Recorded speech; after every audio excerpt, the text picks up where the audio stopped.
her gods. Return after your sister-in-law. But Ruth said, do not urge me to leave you or turn back from following you. For where you go, I will go, and where you lodge, I will lodge. Your people shall be my people, and your God my God.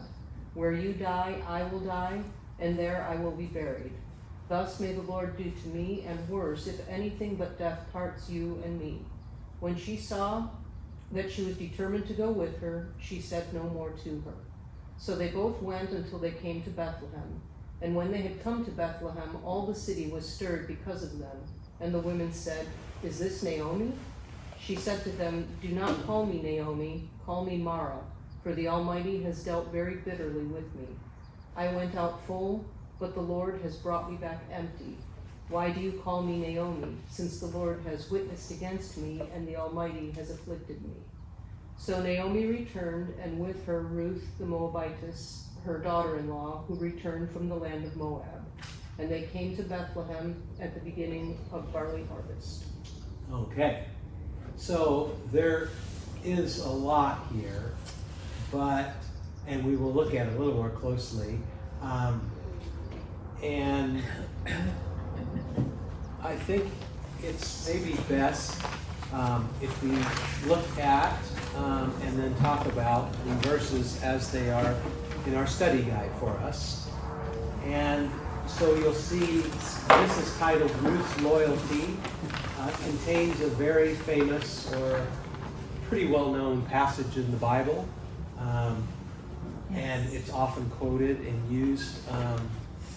In fact, I think I'm pretty sure it's part of the 3-year series in the pericopes. And we'll get to that particular verse when we get there. But notice at the beginning, verse 14, Orpah kissed her mother-in-law, but Ruth clung to her. So, as it indicates here, and they highlight the word clung, and it is important, we'll see this word again, perhaps tonight if we get far enough along into chapter 2. But Orpah and Ruth respond to Naomi by again weeping loudly. But Orpah's kiss is a farewell. She will return to her home. Ruth clings to Naomi. Clinging or holding fast is a strong description of a close relationship.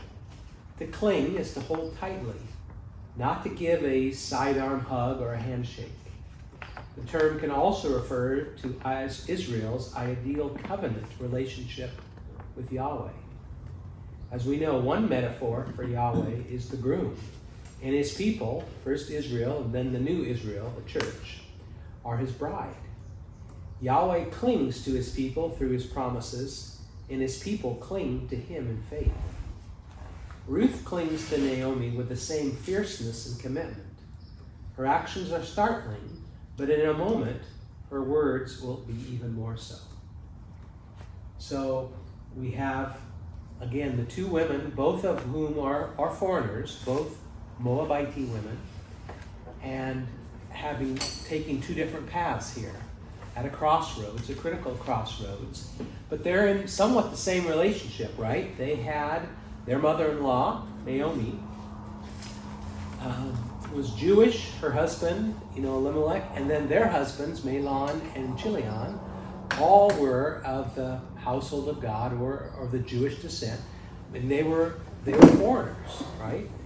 And so the question then comes up is, well, how are these two daughters-in-law going to go? And Naomi tells them, right? She says, there's nothing for me here. I can't, it'll be way too long to wait, as you would normally do if you were waiting for a family to take care of the offspring. So go your own way. And so we have two different responses. Orpah's response, the more natural one or the more less surprising. I'll go back to my people, my family, and they've been married, perhaps 10 years, because we know they resided there for about 10 years. And yet, Ruth has a much different relationship with her mother-in-law, right? And the clinging here is important.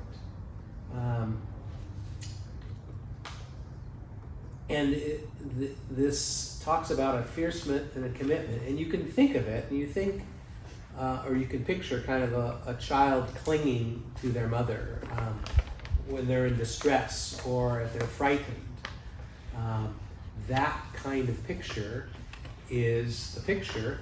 And of course, we cling to Christ because we don't have anything else. We are, but filthy rags are all our good works, and we have nothing. We can't, we're dead in our sin and by ourselves.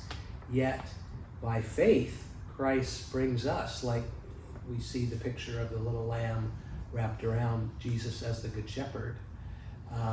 And we have a picture of clinging or of intimate contact and reliance. And so,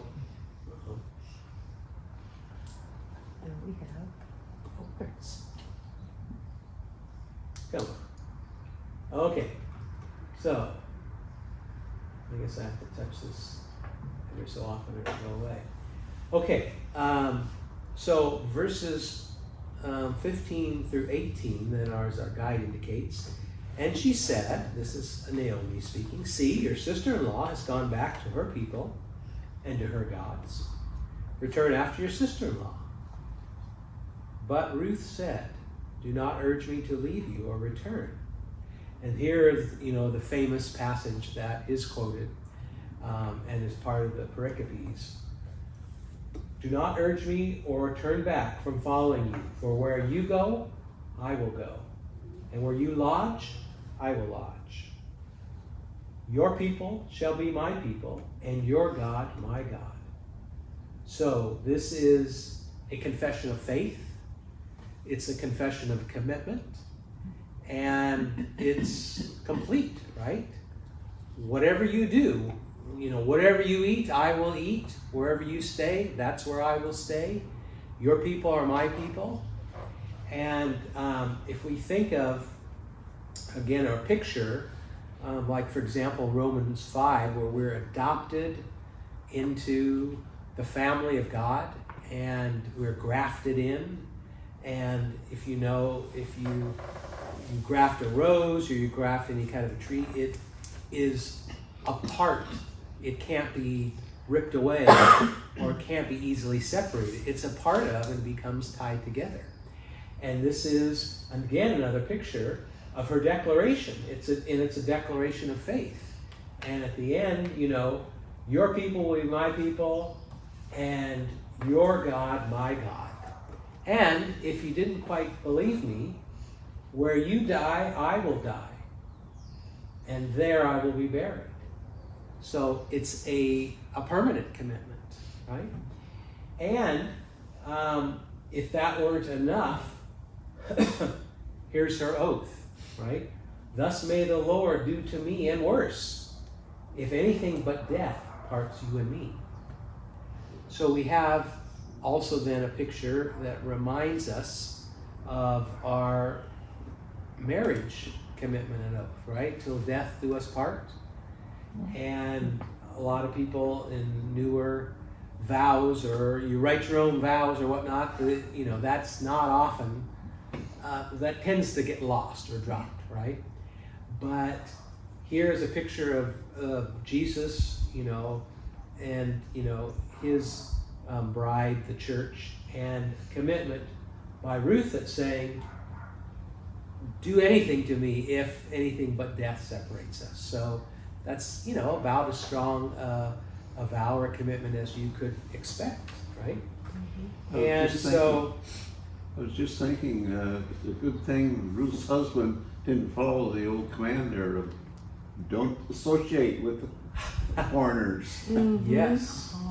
And it is, because, and it's interesting, and we'll see both in Ruth and in Boaz, as we learn more about him and into his background, how you can see God's plan for the whole world. And Epiphany, that the Messiah has come for not just the Jewish people, but for all people, the Gentiles, for us, that it's inclusive of the whole world. And yet in the Old Testament, all the rules for staying away from foreigners and not touching them lest you be unclean, and the Levitical laws and such made a distinction, and we see that the story of the Good Samaritan, right? It's not the Levite or the priest that passes by, it's the Samaritan, the foreigner, who takes care of the man and bounds him up. But we do see glimpses in the Old Testament. We see, and the book of Ruth is an excellent picture of how the lineage of Jesus and the family tree exists, and where that tree came from. And so, in any event, so that's a pretty solemn oath, right? And it says here, Ruth makes her startling confession. As Orpah has turned and left, Naomi notes that she is going back to her people and her gods. We conclude from these words that Orpah is still a pagan. She could be returning to her local gods and relinquishing the faith of Naomi. Naomi urges Ruth to do likewise, but Ruth has something else to say on the matter. Ruth very directly refutes Naomi's urging to return in the words that we've read. In other words, she identifies fully with Naomi and the Israelite people, and she professes that Yahweh is her God. And we get a little glimpse of that in verse 17, where it says, "Thus may the Lord." So anytime we see a reference to the Lord, it's not just your God, but it's referring to the Lord, oftentimes. And when it's capitalized like this, second person of the Trinity, right? Jesus Christ, the Messiah. And this is a declaration. So she obviously knows what she's talking about when she is using that term. She's not just saying, well, whatever gods you got, that's good enough for me, right? That'll do. I'll just stay in with you. No, this is a declaration of faith. So Yahweh is her God. Ruth is leaving behind her pagan gods, her identity, and her family. Unlike Orpah, she will not return to her people and her gods, as Naomi has asked.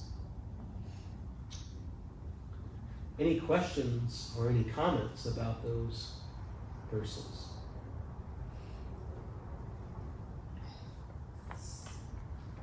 All right. So now we get to the next part, and we're back to Bethlehem. And it's not by coincidence here that Elimelech and Naomi were from Bethlehem.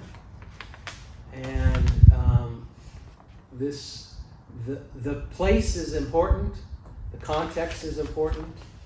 It's not just the Israelite land, it's Bethlehem. And we know from Micah 5:2, right? But you, O Bethlehem Ephratah, least of these, but out of you will come the promised Messiah, right? And so they knew the importance of Bethlehem. Even though in the whole scheme of, the 12 tribes and who got what, unimportant, relatively unimportant in the grand scheme of being, property or part of the Holy Land that was valuable. Yet that was God's plan. So Bethlehem is important. And what's interesting here, in verse 9, all the city was stirred because of them. And the women said, "Is this Naomi?" So we talked last week. Yes, Bethlehem is probably a smaller city. I mean, it's not Jerusalem. Yet, I think you have to think, Naomi and Elimelech were probably pretty well known. In other words, that people knew it wasn't just, people coming into town and, strangers and foreigners would oftentimes come into town. Yet this was someone they knew. She'd only been gone like 10 years, do you mean? 10 years, we're told, maybe more. Yeah, they can recognize her. So she was recognizable, and they went out and they left in a much different state than they came back. Okay, we're gonna talk a little bit more about the property and the land that they had and what happened to it. But for now, they've come back and it makes a stir. So it's a surprising. People know about it. Okay, and this is also going to be important because, well, we know how juicy gossip goes. It gets around very quickly, right? Everyone knows. And this would be, if not gossip, but it might be close to it. You know, what happened, look what's happened to poor Naomi. Lost her husband, lost her sons. She's coming back. And so attention was drawn to her and her situation. Okay. And we've already talked about, this a little bit. Is this Naomi? What has happened to you? You can kind of almost imagine her old friends. Well, what has happened to you? And she's saying, well, don't even call me that. Call me Mara. And we said Naomi meant blessed and what was the... Well, essentially the opposite of bitter, right? Happy and fulfilled. But now she's saying, the Lord has dealt bitterly with me. I went out full and I came back empty.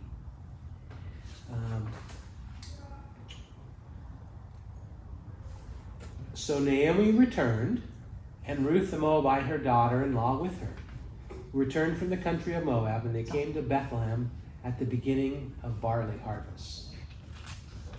Maria, do you want to read the next paragraph in that,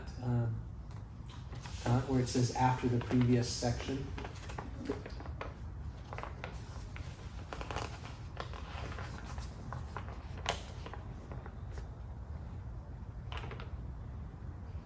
It's not up there. Well, I was talking about this part here. Oh, You so would like we- to read that? Yes. oh, okay. After the previous section of dialogue, the narrator breaks back into the advanced the action to their arrival in Bethlehem. That's 1922. Once they have arrived at their destination, Naomi and Ruth encounter the woman who asks, "Is this Naomi?" These women are incredulous, perhaps even unsure if she is really who she says she is. Naomi urged the woman not to call her by her given name, but rather to call her Mara. Mara means bitter. She referred to herself this way in the previous section when she urged her daughter-in-law to return to Moab. Remember that Naomi's name means pleasant. Now she is saying that her life and perhaps her personality no longer reflects pleasantness, but instead reflects bitterness. Like Naomi, we have all encountered times of struggle, bitterness, and pain, like Job. We have felt that the hand of the Lord came out against us for sometimes seemingly inexplicable reason.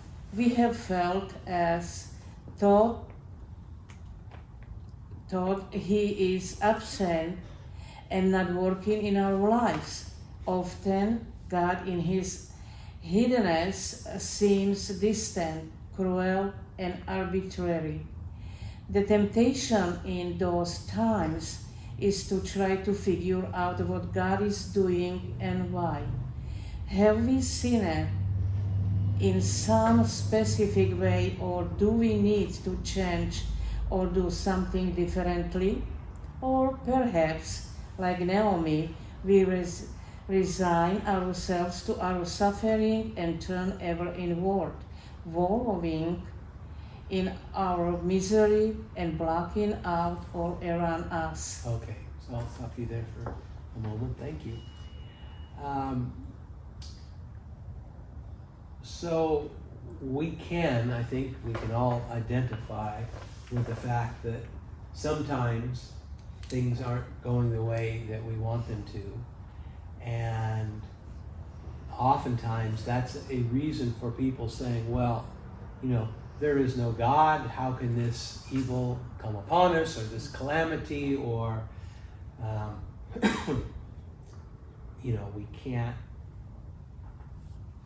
survive, it's just too much, and then there are different reactions that people will have in those situations.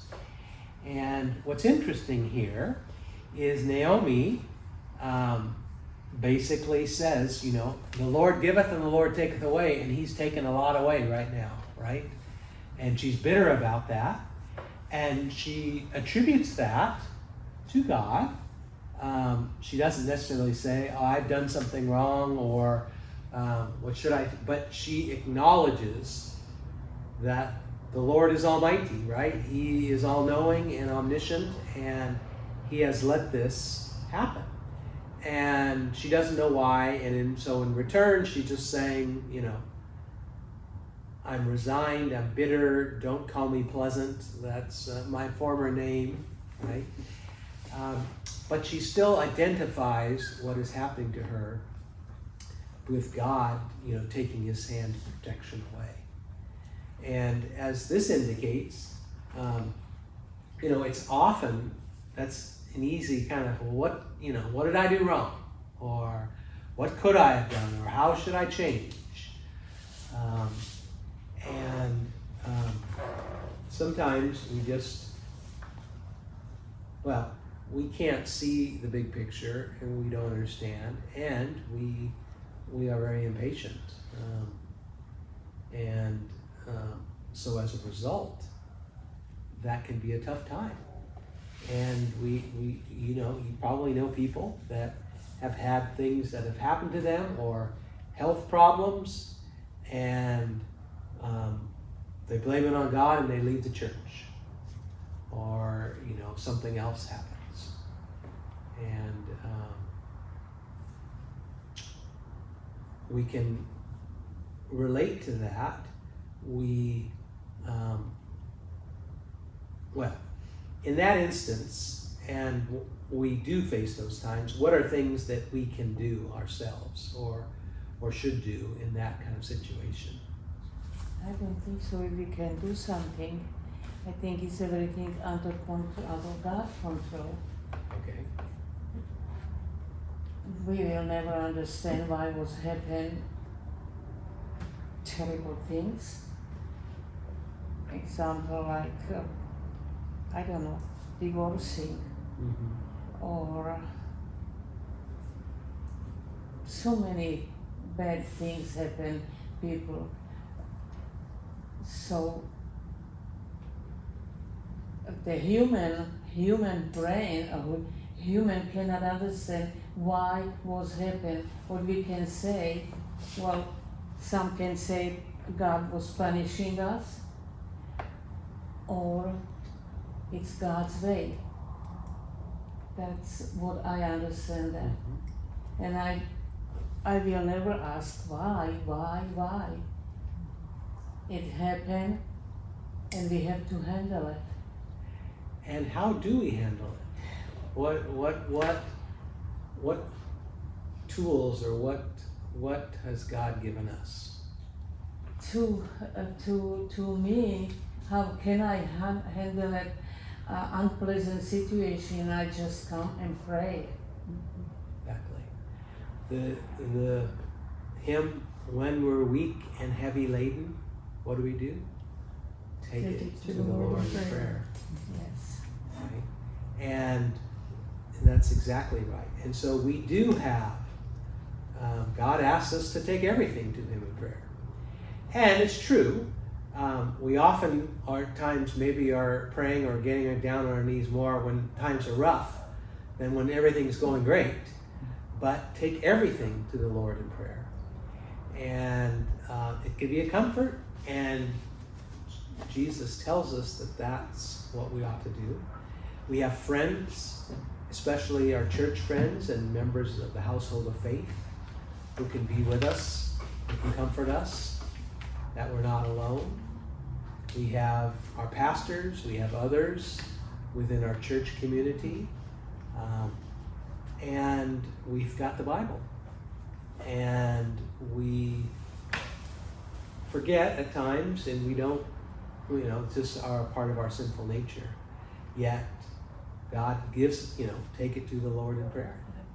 And you're right, we may never understand. I think we'll see here as this unfolds that Naomi ends up revising her viewpoints and what happens to her ultimately. But we see that in other Old Testament stories in particular. We think of Joseph and what happened to him, and when he was suffering in the bottom of the pit, when he was suffering in the king's prison,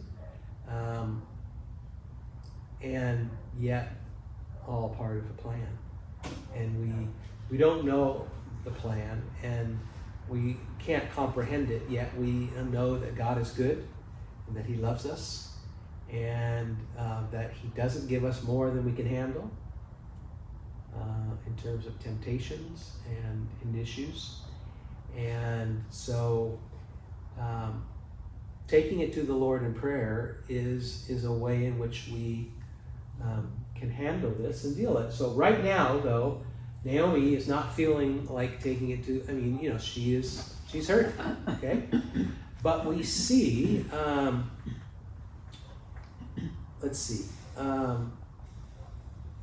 it is not, also we read this next part, it is not God's hiddenness that we should look at in times of struggle and pain. Rather, we look to God as he reveals himself in mercy in Jesus Christ and him crucified. It's to him we cling, like Ruth clung to Naomi, and like God clings to us. We take solace, we take peace in the revealed means of grace, word and sacrament, remembering our baptism, partaking of the Lord's Supper. And we talk about that. We remember our baptism every day, every Sunday at the start of the service. We make the sign of the cross and we invoke the name of the triune God. And we oftentimes forget how powerful our baptism is and how important it is to us in the washing away of sin and writing our names in the book of heaven.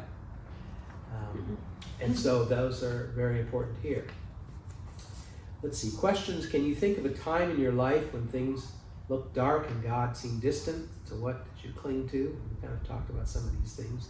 How did God in Christ eventually reveal his gracious self? How might we bring comfort to others in such times?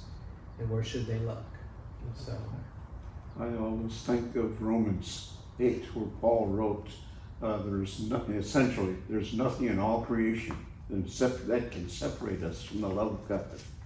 And to me, he follows it in Hebrews by saying, let us then with confidence approach the throne of grace for help in the time of need. Yeah. for those that love God and know him. Yes, and that's right. And that's what we can take comfort in. And we can go back to those verses, and even if we know them, reading them again and reading them in context is very helpful.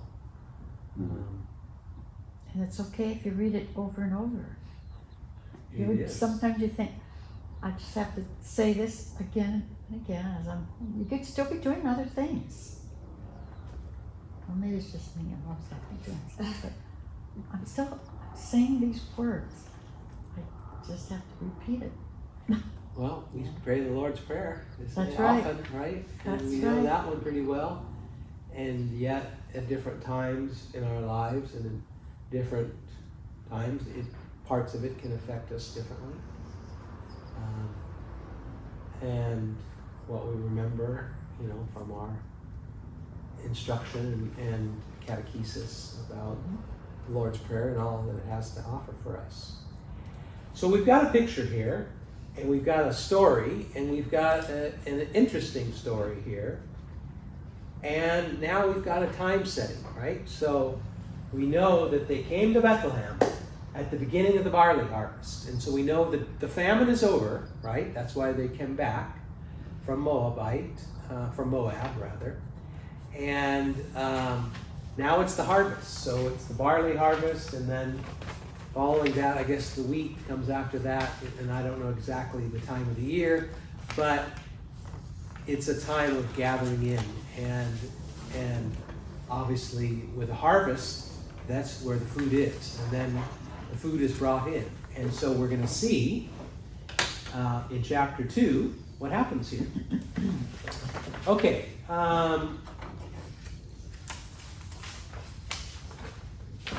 Any further questions on chapter 1? So let's move on to chapter 2. And Bonnie, do you want to read there? First few verses. Sure. Now Naomi had a kinsman of her husband, a man of great wealth, of the family of Elimelech, whose name was Boaz. And Ruth the Moabitess said to Naomi, "Please let me go to the field and glean among the ears of grain after one in whose sight I may find favor." And she said to her, "Go, my daughter." So she departed and went and gleaned in the field after the reapers. And she happened to come to the portion of the field belonging to Boaz, who was of the family of Elimelech. Now behold, Boaz came from Bethlehem and said to the reapers, "May the Lord be with you." And they said to him, "May the Lord bless you." Okay, so let's stop there for a moment. There's a lot going on here, okay? So, verse 1, Naomi had a kinsman. And what is a kinsman? Relative? Relative, family member, right. Of her husband. And what do we know about Boaz from the first sentence there? He was wealthy. He was wealthy. And he owned the place, I guess. A man of great wealth. So we're going to learn more about Boaz, but it's not just that he was rich, and so he had great wealth, but we're going to learn a little bit more about him too. So verse 2, Ruth the Moabitess said to Naomi, "Please let me go in the field and glean among the ears of grain after one in whose sight I might find favor." So first of all, now we have to talk about the harvest and what this means. So, what does it mean to glean among the ears of grain? What is gleaning? Let's see. It's Picking up gathering the leftovers. Yeah. Gathering the leftovers. So, the harvest was where they would, and I don't know exactly how they did it, but if you've seen, the golden grains of wheat, and if barley is similar, you're taking the grains that have the heads, and that's what you're collecting, because that's what you're grinding up and using. It's the best part of it. And what would happen, and what was a part of the commandments, in fact, let's just go for a moment. Someone look up Leviticus 19, 9 and 10. Leviticus 19, 9 and 10, and someone else look up Leviticus 23, verse 22.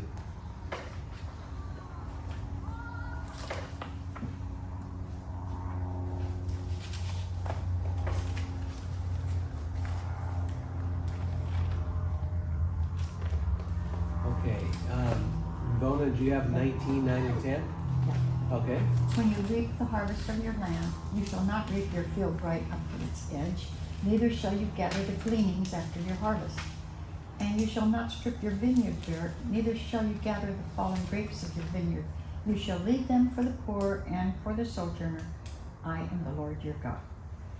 Okay, so Leviticus we know is all a bunch of laws and a bunch of how you do this and how you do that. And so one of the God's prescriptions was you basically don't strip the field entirely clean, Yeah. taking every little scrap, which, today we have, machines and we're very efficient, and the object is to get every little scrap, right? But why were they commanded not to do that? For the poor.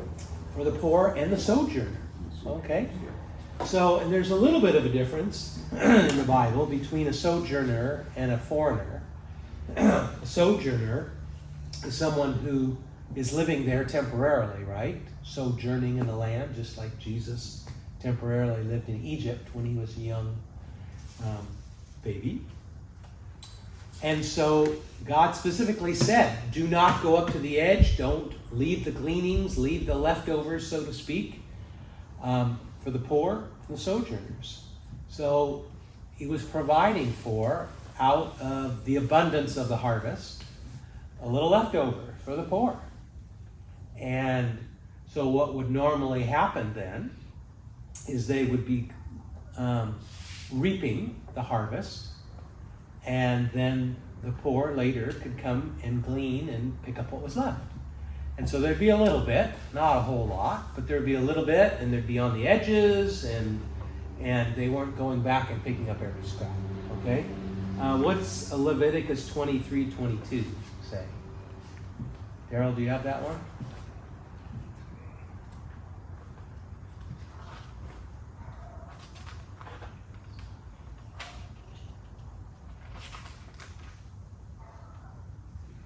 23:22. Mm-hmm.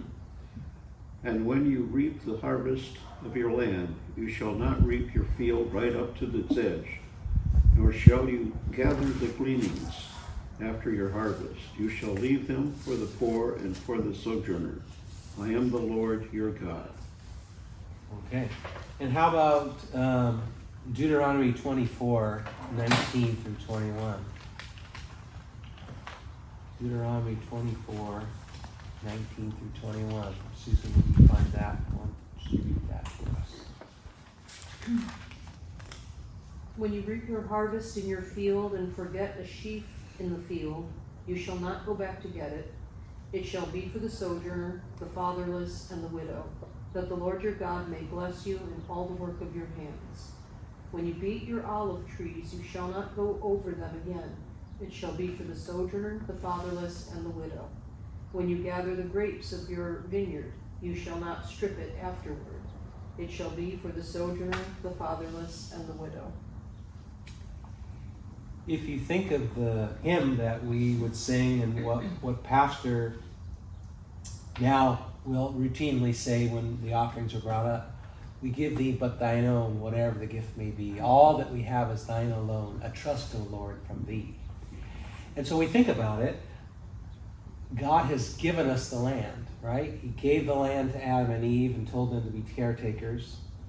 He gave to the Israelites the promised land, and symbolizing the fact that, we would be together one day with Jesus in heaven, but physically gave them the land. And all of it is God's, right? And so these laws were all the same thing. Don't take every last drop. And if you forget something, or if you forgot the sheep, don't run back and get it. Or if a few olives, drop out of your bundle, or when you're taking it, leave that for the poor. And this was God's plan to allow for those who didn't have great wealth, who couldn't afford land or property, yet it's all God's, right? And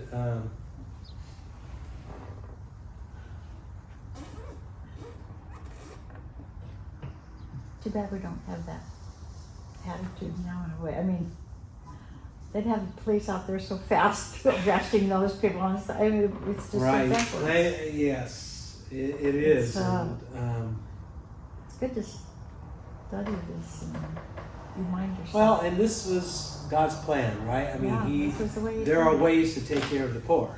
Well, so one of the ways to take care of the poor is don't strip the land entirely clean and leave some there. So that's the backdrop of what's happening here, okay? So,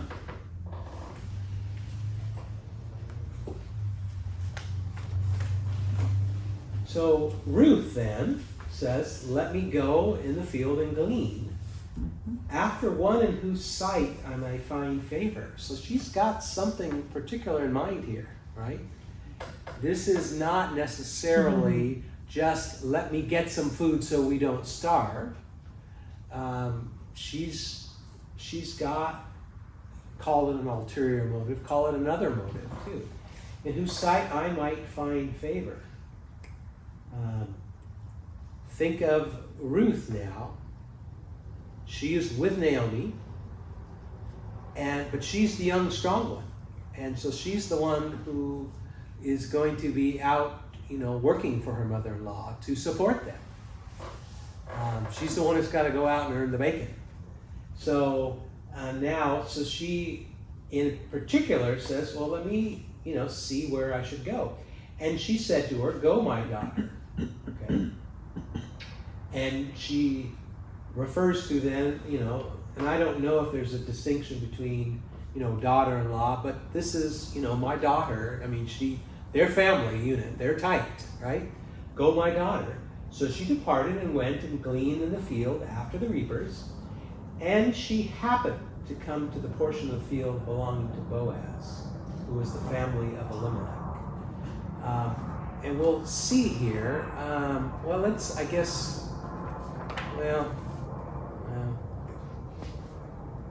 let's keep reading here, I guess,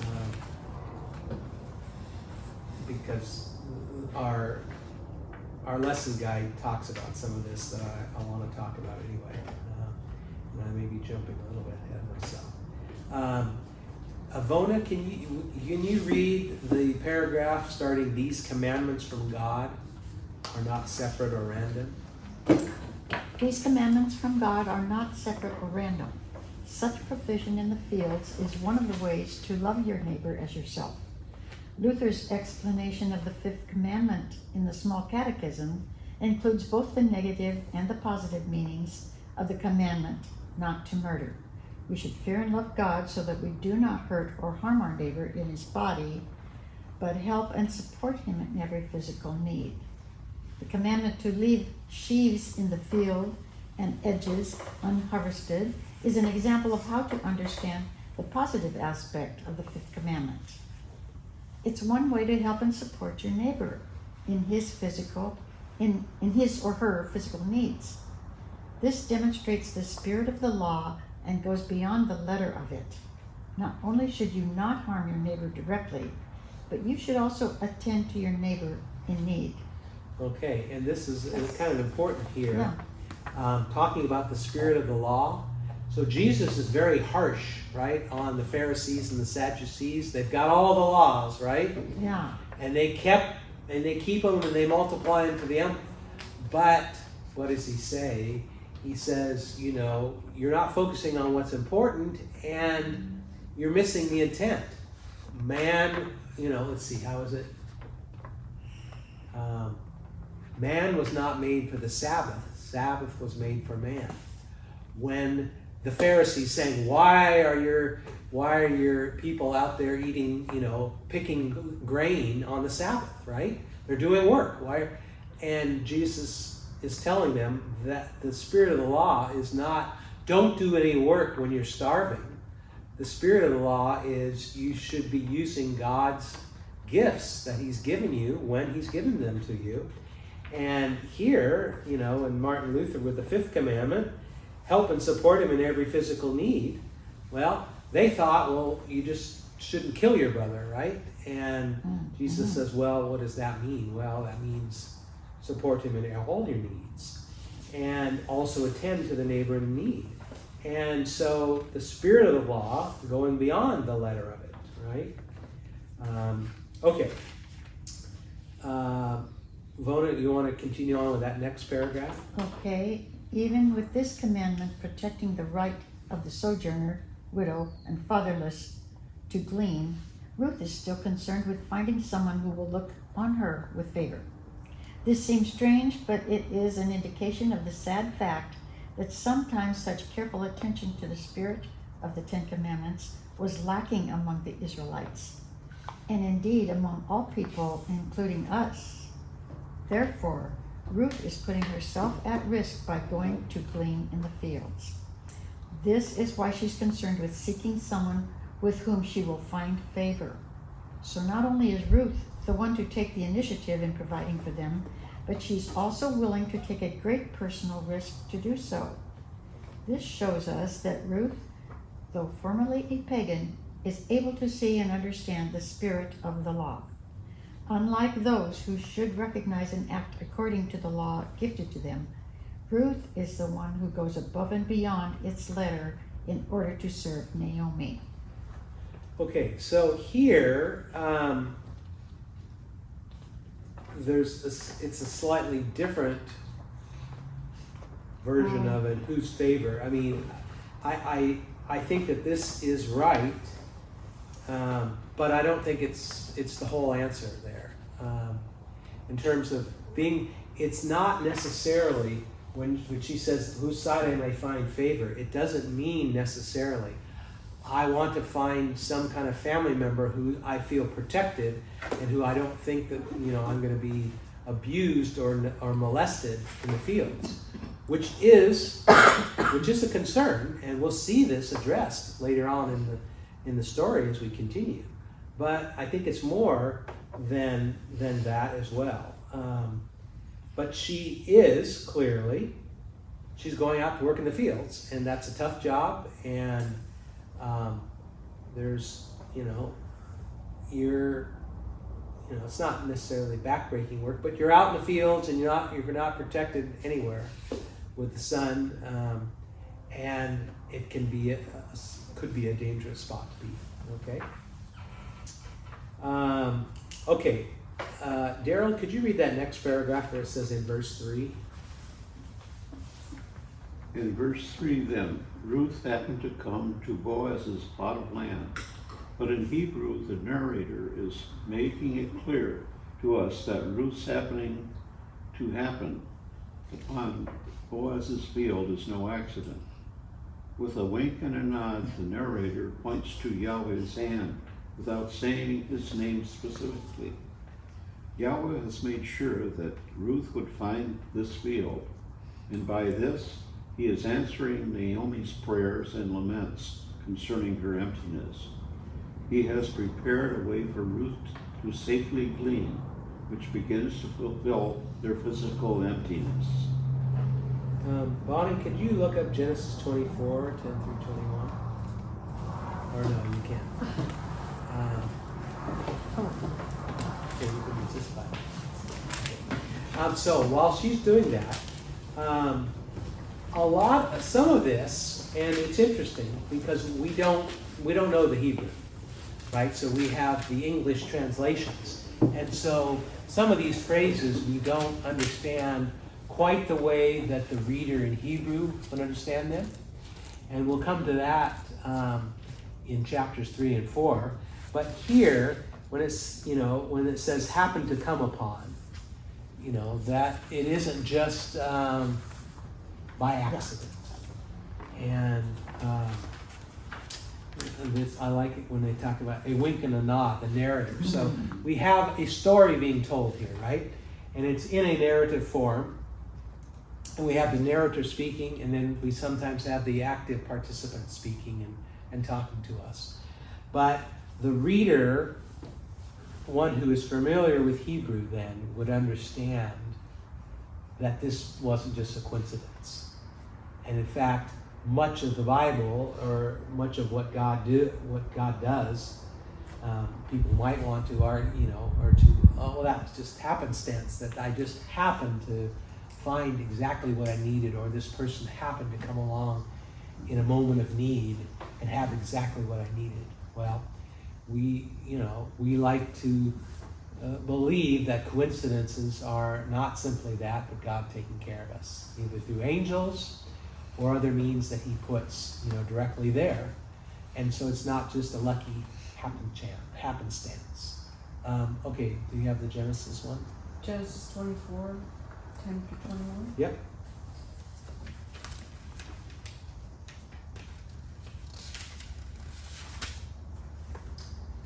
Then the servant took 10 of his master's camels and departed, taking all sorts of choice gifts from his master.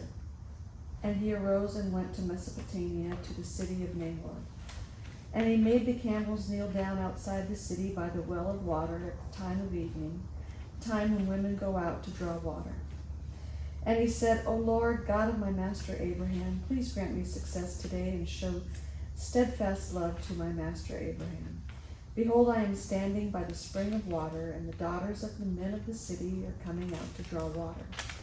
Let the young women to whom I shall say, please let down your jar that I may drink, and who shall say, drink, and I will water your camels. Let her be the one whom you have appointed for your servant Isaac. By this I shall know that you have shown steadfast love to my master.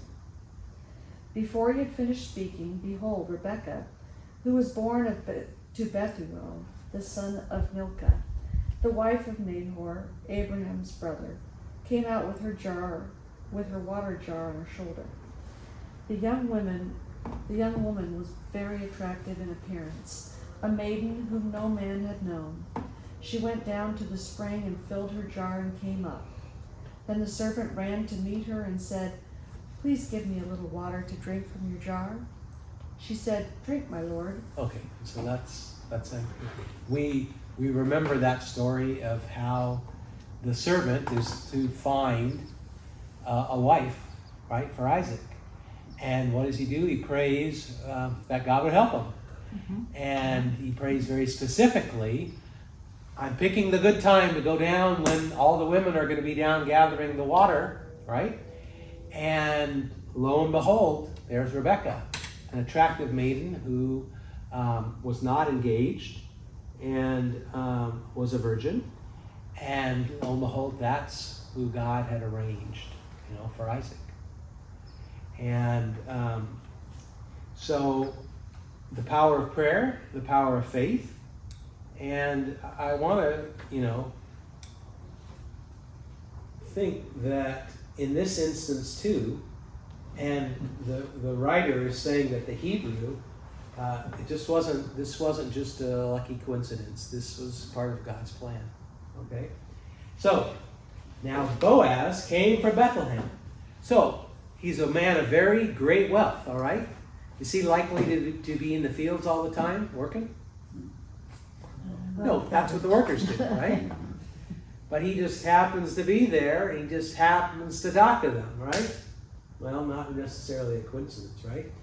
And look at, so he was of the family of Elimelech. So a kinsman, a family member. Now behold, Boaz came from Bethlehem and said to the reapers, and how did he greet them? May the Lord be with you. And what did they answer back? May the Lord bless you.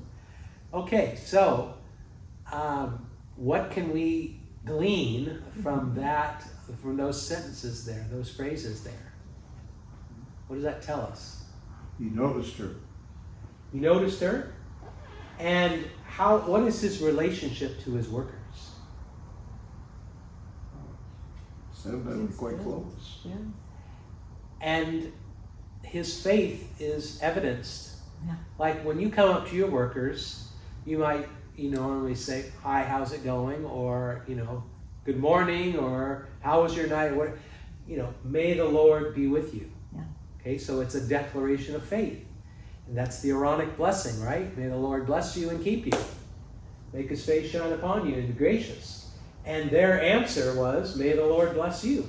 So these were his workers, but clearly they were faithful men who knew the Lord and were getting now that Boaz is not just a man of great wealth, but he's a man of faith. Okay? And that's the first thing we hear him say. Okay? Not a coincidence. Okay. So, let's see. Susan, why don't you read there at the bottom where it talks about in verses 4 through 7. In verses 4 through 7, we are introduced to Boaz, who immediately takes an interest in Ruth. The narrator presents Boaz as a surprise to Ruth, using the term behold, which was the Hebrew way of saying surprise, pay attention. Not only does Ruth happen upon Boaz's field, but she happens upon it on a day when Boaz himself has come to supervise the harvest.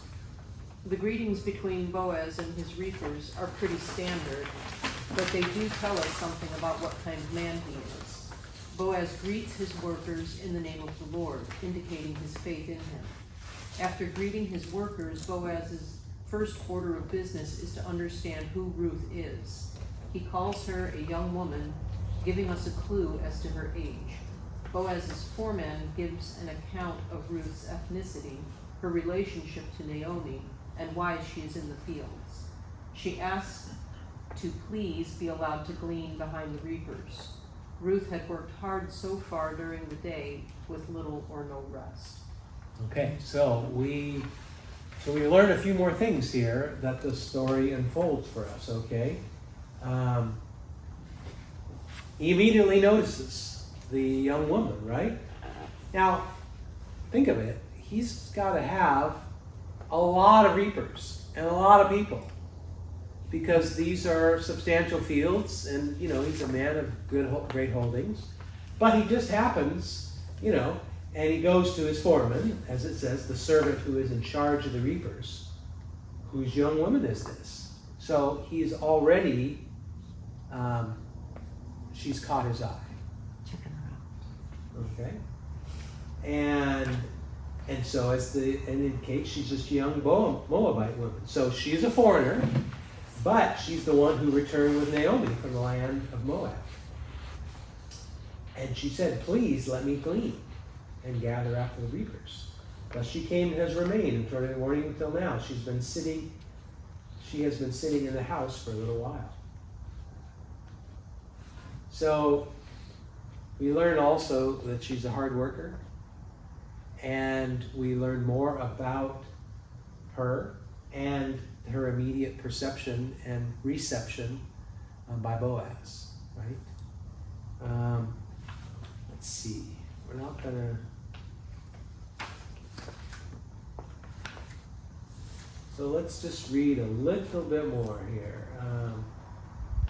We'll kind of whet our appetites for next week. Verse 8. Then Boaz said to Ruth, "Listen carefully, my daughter. Do not go to glean in another field. Furthermore, do not go on from this one, but stay here with my maids. Let your eyes be on the field which they reap, and go after them. Indeed, I have commanded the servants not to touch you. When you are thirsty, go to the water jars and drink from what the servants draw." Then she fell on her face, bowing to the ground, and said to him, "Why have I found favor in your sight, that you should take notice of me, since I am a foreigner?" So notice why have I found favor in your sight? I don't think it's by accident that they're using that same phrase. Let me go to a field and I might find favor. And now she's asking him a rhetorical question, perhaps. And why me? And what is he telling? He's telling very interesting. He's saying, don't go anywhere else, right? Stay here. It's obviously unfortunate but true that a young woman could be subject to molestation or rape. It's dangerous. It's risky. There's no one to protect her there, right? So he's saying, stay with my people and stay close. Do not go but stay here with my maids and go after them. And there's, in essence, I'm taking you on as someone under my protection, like his workers, his maids would be, right? Indeed, I've commanded the servants not to touch you. Well, so apparently even that was permitted, right? If he had to tell them, hands off, that may have been, unfortunately, what would have happened in that situation. But he's protecting her already. When you are thirsty, go to the water jars and drink from what the servants draw. that is another sign that she has now been brought into the circle, right? Because the foreigners and the poor who would glean at the fields, they didn't get to come and drink at the well with everyone else. They got the leftovers, and that was pretty good. But here, definitely there's some special attention that he's drawing for her. And her response, she falls on her face, okay?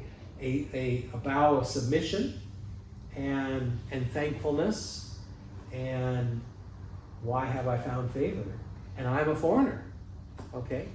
So we're going to hear next week, when we continue, a little bit about Boaz's explanation and why Ruth, why her reputation precedes her, okay? Any questions or thoughts or final comments on that section of Ruth? Always so much that you forget. Kind of like, That's interesting. Yeah. even though I have to kind of play with my phone a little bit, I kind of did like having this up on the screen. It makes it nice and It's easy great. to look It's at. a great screen. Okay. Any particular prayer requests tonight? Oh, we had travelers in our midst. Travel, yes, safe travel. With, workers, let's see, you leave tomorrow or Friday? Friday, and our family leaving tomorrow. Yes, Nancy and Eddie are traveling back to Kentucky. Okay, so let's close with a word of prayer. Dear Heavenly Father, we thank you for gathering us together again tonight to be with our brothers and sisters in fellowship and studying your word as you've commanded us, and for us to reap the benefits of learning and studying your word again. Please allow us to return home safely tonight. Please especially bless those who are traveling, the Weckert family to Hawaii, and that you would bless the wedding of Michael and his fiancée, that you would be with Eddie and Nancy as they travel to be with their family and visit the grandkids in Kentucky, and others who we know who are traveling or who need your healing touch. We lift all of these people up to you. We think of the Millers also who are traveling, that you would bless their trip. And in all these things we pray in Jesus' name. Amen. Amen.